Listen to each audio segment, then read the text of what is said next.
everything we hear is basically stuff bouncing off of stuff. I don't know if you've done the studies on like technically sounds never die ever. Mm, They believe that. they go lower and lower and lower.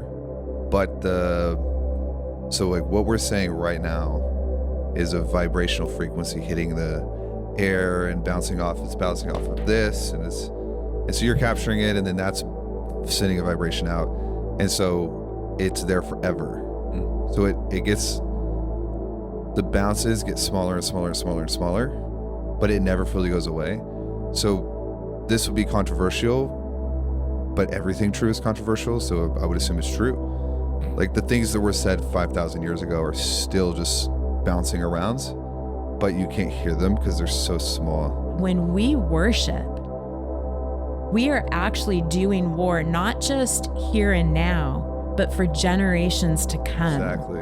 Yep. So when I was in Philippi on this trip in Greece, I had an incredible experience. So we got to go to where Paul and Silas's prison was, and we get up to where the jail cell is, and I just have this profound encounter with the Lord, and it's the land itself, like the worship that they released in that land when they were jailed. You know, they had been stripped in the marketplace. They had been flogged, which, you know, Roman floggings could include being beaten with a metal rod on their feet, to the point most of the time people were crippled from that, or they would beat them all over the body and most people would die. So we don't know the extent of it, but we can be sure,